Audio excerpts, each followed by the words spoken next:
Hello students, welcome you all. Today we read chapter number 2, subject is EVS and your class is 5th. Chapter number 2 is our body. Our body, हमारे body के अंदर क्या चीज़ें हैं, क्या function है हमारी बॉडी के अंदर, बाहर की चीज़ क्या है, अंदर की चीज़ क्या है, आज हम लोग इस चैप्टर के अंदर डिस्कस करेंगे. So let's get start. Our body. अब देखिए, our body has many organs that perform whittle function. हमारी बॉडी के अंदर बहुत सारे ऑर्गन हैं जो कि अलग अलग या फिर बहुत ज़्यादा बड़े फंक्शंस को ऑपरेट या फिर परफॉर्म करते हैं. These organs are of two kinds. ये जो ऑर्गन्स होते हैं वो दो प्रकार के होते हैं. एक होता है एक्सटर्नल ऑर्गन, दूसरा होता है इंटरनल ऑर्गन. एक्सटर्नल ऑर्गन क्या होता है? External organ are those parts of body that can be seen. External organ वो ऑर्गन होते हैं जो कि हम लोग आसानी से देख सकते हैं. Internal organ are soft organs. और इंटरनल ऑर्गन जो होते हैं वो बहुत ही ज़्यादा सॉफ्ट ऑर्गन होता है. ठीक है. Present inside our body which can not be seen. जो कि हमारी बॉडी के अंदर होता है जिसको हम लोग देख नहीं सकते हैं. The internal organs of human body from different groups called organ system to carry out the functions of the body. Internal organ जो होता है वो हमारी ह्यूमन बॉडी के अंदर पाया जाता है और इसका अलग अलग प्रकार का वर्क होता है. अलग अलग प्रकार के ग्रुप होते हैं ऑर्गन्स के, ठीक है, जो कि अलग अलग प्रकार के फंक्शंस को ऑपरेट करते हैं. There are 5 main organ system in our body. हमारी बॉडी के अंदर 5 मेन ऑर्गन सिस्टम होते हैं. मेन है सबसे ज्यादा फर्स्ट ऑर्गन है हमारी बॉडी का डाइजेस्टिव ऑर्गन. अभी डाइजेस्टिव ऑर्गन क्या कहलाता है देखते हैं हम लोग. Digestive organ, the digestive system helps to break down the food we eat. ये डाइजेस्टिव सिस्टम जो है वो हमारे खाने को ब्रेक डाउन करता है, यानी कि क्रंच करता है. ठीक है ना. So that the nutrition are absorbed and the waste is thrown out. ताकि हमारी बॉडी के अंदर जो भी कोई न्यूट्रिशन है वो मिल सके, ठीक है, और वेस्ट बाहर निकल सके. The process of digestion begins is as soon as put food into our mouth. और जो प्रोसेस होता है डाइजेशन का वो जल्द ही स्टार्ट हो जाता है जैसे ही हमारे मुंह के अंदर खाना जाता है. नेक्स्ट पैरा पढ़ेंगे हम लोग. The teeth grind the food and it is mixed well with saliva. जो टीथ होता है वो हमारे खाने को ग्राइंड करता है, मिक्स करता है, और फूड जो है वो हमारे खाने सलाइवा के साथ जाकर हमारे बॉडी के अंदर जाता है. Saliva sticky substances present inside the mouth. Saliva वो होता है जो कि हमारे मुंह के अंदर लार होती है, ठीक है ना, वही चीज़ें सलाइवा कहलाता है. Have you noticed that your food tastes sweet after you have chewed it well? आपने कभी ये चीज़ नोटिस करी है कि आप जब भी कभी खाने को अच्छी तरीके से च्यू करते हैं यानी चबाते हैं तो आपको बहुत ज़्यादा अच्छा फील होता है खाने के अंदर. नेक्स्ट पैरा है. This is because the saliva changes the food into a sugar called glucose. क्योंकि जो सलाइवा होता है वो ग्लूकोज के अंदर मिक्स हो जाता है, ठीक है ना. After the food is chewed. और खाना खाने के बाद जब आप चबाते हैं it swallowed and send to the stomach. और वो बिल्कुल स्वेलोड होकर हमारे स्टमक के अंदर पहुंच जाता है. किसके द्वारा? ऑसोफेगस के द्वारा. In stomach the food particles are churn. और स्टमक के अंदर हमारा जो फूड पार्टिकल हैं वो चर्न हो जाते हैं, यानी कि मिक्स हो जाते हैं अच्छी तरीके से गैस्ट्रिक और जूसेस के अंदर. The walls of stomach produce an acid that helps in digestion. और जो स्टमक के अंदर जो खाना होता है वो मतलब जो स्टमक के अंदर जो दीवारें होती हैं चारों तरफ, ठीक है ना, वो एक एसिड प्रोड्यूस करती है जिससे कि हमारा खाना अच्छे से डाइजेस्ट हो जाता है. Other internal organs are the gall bladder, pancreas and liver. और दूसरे भी इंटरनल ऑर्गन्स होते हैं हमारी बॉडी के अंदर जो कि होते हैं गैल ब्लैडर, पैनक्रीज और liver. Also help in digestion, जो कि हेल्प करते हैं हमारे खाने को डाइजेस्ट करने के लिए।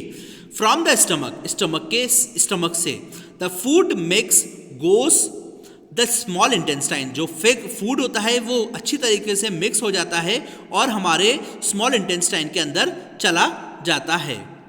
Hair essential substances from the food called nutrition, यहाँ पर बहुत सारे दूसरे अलग अलग प्रकार के सब्सटेंस पाए जाते हैं खाने में जो कि कहलाते हैं nutrition. Are absorbed into the blood, जो कि एब्जॉर्ब्ड हो जाते हैं ब्लड से। The left over food then enters the large intestine, और वहाँ से फूड हमारा एंटर होता है लार्ज इंटेस्टाइन के अंदर।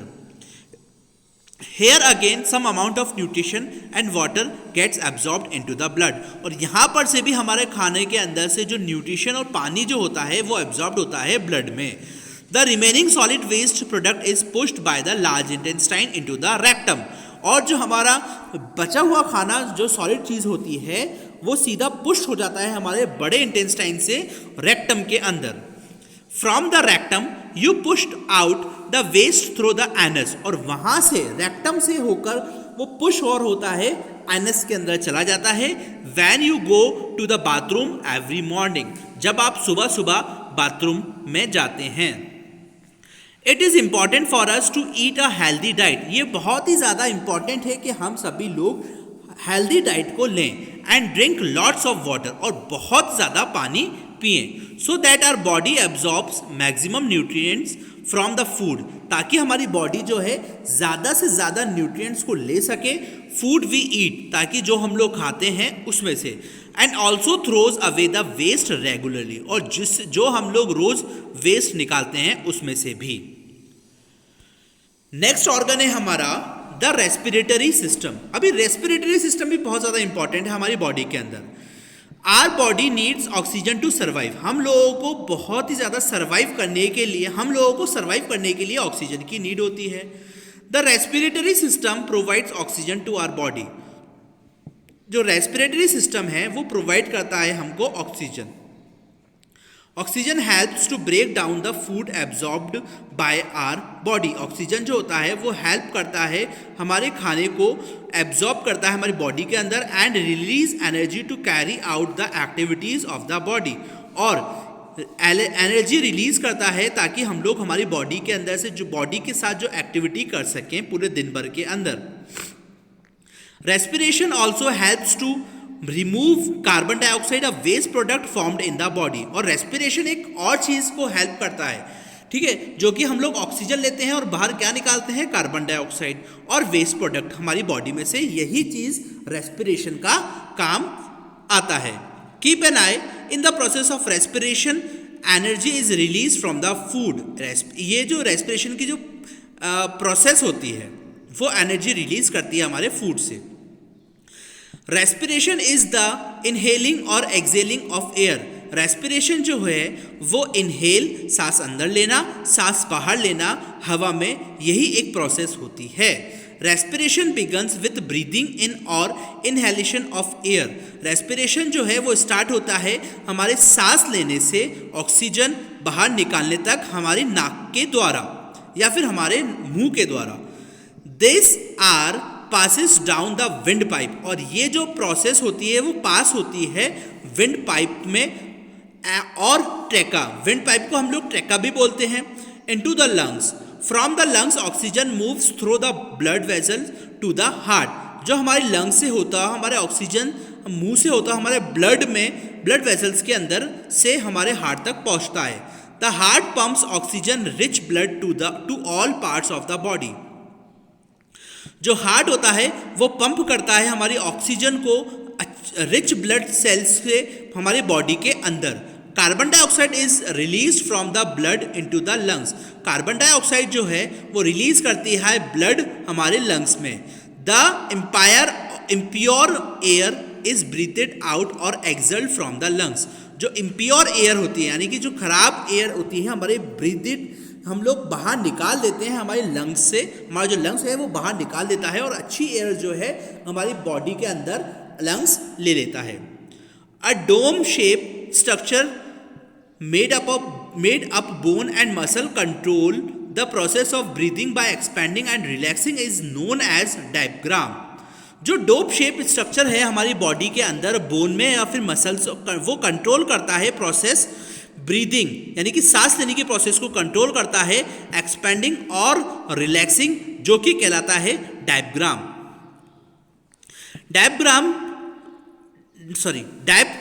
Diaphragm muscles help in expanding and relax the nose, pharynx, throat, trachea, windpipe and lungs are the important organs of our respiratory system. The nervous system, the brain thinks for the entire body. हमारा जो body है वो सब चीज़ सोचने का काम करता है ब्रेन। हमारी बॉडी के अंदर जो सोचने का काम करता है वो करता है brain. It sends signals to different parts of the body. ये क्या करता है, ये सेंड करता है सिग्नल अलग अलग हिस्से में हमारी बॉडी के through a network of nerves. किसके द्वारा? एक नेटवर्क होता है नर्व्स के द्वारा। The brain, spinal cord and the vast network of nerves from the nervous system. जो ब्रेन और जो स्पाइनल कॉर्ड है ये एक जुड़ा हुआ है बहुत ही ज़्यादा बड़े नेटवर्क से हमारे जो कि है नर्व्स, और इसे हम लोग कहते हैं nervous system. The spinal cord is a long thin bundle of nerves. जो स्पाइनल कॉर्ड है वो एक लंबी सी एक पतली सी बंडल है नर्व्स की। इन योर बैकबोन, जो कि हमारे पीछे की रीढ़ की हड्डी जिसे हम लोग बोलते हैं, which carry information from the brain to other nerves of our body. जो कि इन्फॉर्मेशन हमारे पहुंचाता है हमारे ब्रेन तक, हम ना, और हमारी बॉडी के अलग अलग हिस्सों तक। द एक्सिलरेटरी सिस्टम, अब ये एक्सिलरेटरी सिस्टम क्या होता है? The excretory system help us to throw out the waste from our body. Excretory system जो होता है वो हेल्प करता है हमारी बॉडी के अंदर से जो वेस्ट चीज़ होती है वो निकालने के लिए। The kidneys, skin and the lungs are all parts of the excretory system. जो किडनी, स्किन और जो लंग्स होते हैं वो सारे के सारे पार्ट होते हैं हमारे एक्सिलरेटरी सिस्टम के। Lungs help to throw out carbon dioxide from the body. The skin helps in removing excess salt and water from the body through sweat. और जो हमारे स्किन के अंदर से जो एक्स्ट्रा पानी निकलता है वो पसीना नहीं होता है, जिसके अंदर होते हैं सॉल्ट और वाटर हमारी बॉडी के अंदर से। Kidney are the most important organs of the excretory system. Kidney जो है वो एक बहुत ही ज़्यादा इंपॉर्टेंट ऑर्गन है हमारी एक्सिलरेटरी सिस्टम का। There are 2 kidneys in our body. हमारे बॉडी के अंदर 2 प्रकार की किडनी पाई जाती हैं। Each consist of tiny filter called nephron. और हर एक के अंदर एक छोटा सा पतला सा नेफ्रॉन होता है, ठीक है ना, जिसे हम लोग 2 फिल्टर होते हैं जिसे हम लोग नेफ्रॉन कहते हैं। Which filter the waste out of the blood, जो कि क्या काम करता है, हमारी बॉडी में से वेस्ट प्रोडक्ट को निकालने का काम करता है ना, लिक्विड फॉर्म में। Which filter the waste out of the blood, जो कि ब्लड से वेस्ट आउट निकलते हैं। The waste produced combines with water to form of urine. जो वेस्ट होता है वो प्रोड्यूस होता है कंबाइन के साथ, पानी के साथ मिलकर हमारे यूरिन में। The urine gets collected in the urinary bladder. जो यूरिन होता है वो कलेक्ट होता है हमारे यूरिनरी ब्लैडर के अंदर। when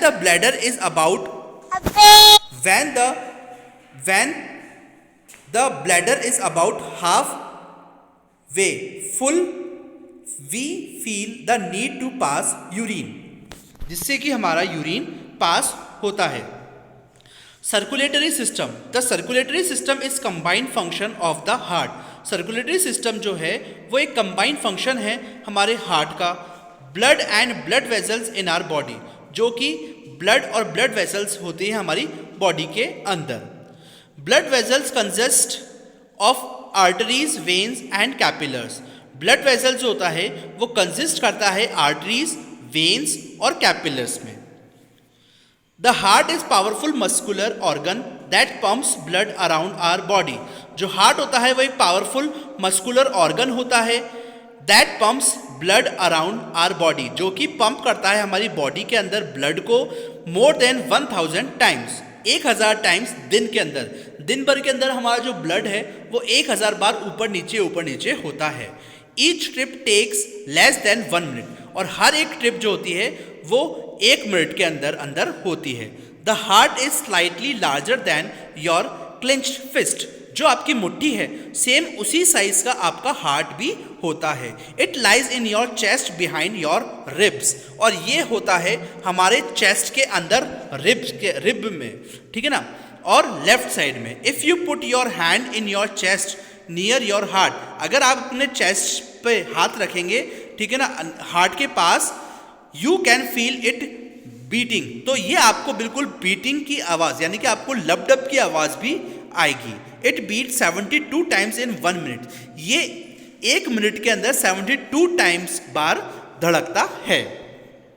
When you are running or very active or feel a strong emotion, या फिर जब भी कभी आप रनिंग कर रहे हैं या फिर आप बहुत ही ज़्यादा काम कर रहे हैं, ठीक है ना, या फिर आपको बहुत ज़्यादा डर लग रहा है या फिर बहुत ज़्यादा एक्साइटमेंट है, तब भी आपका जो हार्ट है वो बहुत ही ज़्यादा तेज़ गति से भी धड़कता है। Because your body cells need more oxygen, क्योंकि तब आपके बॉडी सेल्स जो हैं वो बहुत ही ज़्यादा ऑक्सीजन की नीड होती है उनको तब। Blood travels away from the heart into blood, blood travel करता है हमारे हार्ट को ब्लड वेसल से, कॉल्ड आर्टरीज, जिसको हम लोग कहते हैं arteries. They carry food and oxygen to where it is needed, इसको दे कैरी, ये कैरी रखता है फूड और ऑक्सीजन को, जब भी हम लोगों को ज़रूरत पड़ती है एनर्जी की, तब ये हम लोगों को प्रोवाइड करवाता है। Arteries split up into smaller vessels called capillaries, arteries जो होती हैं वो स्प्लिट हो जाती है छोटे छोटे स्मॉलर वेसल्स के अंदर, जिसको हम लोग कैपिलरीज बोलते हैं। Which are the thinnest blood vessels, जो कि पतली सी ब्लड वेसल्स होती है, and join arteries and veins, जो कि जॉइन होती है आर्टरीज के अंदर और वेन्स के अंदर। वेन्स कैरी ब्लड, वेन्स जो होती है वो नसें होती हैं जो कि ब्लड को कैरी ले जाती हैं ये हमारी पूरी बॉडी के अंदर, और कार्बन डाइऑक्साइड को भी ले जाती हैं, और वेस्ट मटेरियल जो होता है हमारी बॉडी के अंदर से वो उसको waste material from the body parts back to the heart, और वेस्ट मटेरियल को हटाकर वापस से उसको हार्ट तक पहुंचाती हैं। The circulatory system regulates the body flow and body temperature, circulatory system जो है वो रेगुलेट करता है और ब्लड फ्लो बॉडी टेम्परेचर को वो कंट्रोल में रखता है। तो ये बहुत ही ज़्यादा इंपॉर्टेंट होता है हमारा सर्कुलेटरी सिस्टम। वैसे तो इंपॉर्टेंट सभी चीज़ हैं हमारे बॉडी के अंदर, सारे जितने भी अभी ऑर्गन्स जो अभी हम लोगों ने पाँचों के पाँचों ऑर्गन्स पढ़े हैं वो सारे के सारे इंपॉर्टेंट ऑर्गन्स हैं हमारी बॉडी के अंदर। इनमें से अगर एक भी ऑर्गन्स के अंदर कुछ भी मिस्टेक होती है तो इंसान नहीं रह पाता है, ठीक है ना, बहुत ज़्यादा प्रॉब्लम होती है या फिर वो उसकी डेथ भी हो सकती है, ठीक है ना। तो ये बहुत ही ज़्यादा इंपॉर्टेंट है। नेक्स्ट चैप्टर के अंदर हम लोग इन सब चीज़ को किस तरीके से अच्छे तरीके से रह सकते हैं हम लोग डिस्कस करेंगे। अगर आपको ये वीडियो अच्छा लगा हो, अगर आपको ये चैप्टर अच्छा लगा हो तो प्लीज़ मेरी वीडियो को लाइक करिएगा, और कुछ भी चैप्टर के अंदर प्रॉब्लम हो तो मुझे व्हाट्सएप के अंदर मैसेज करके कभी भी पूछ सकते हैं, ठीक है। तब तक के लिए पढ़ते रहिए। Thank you, have a great day.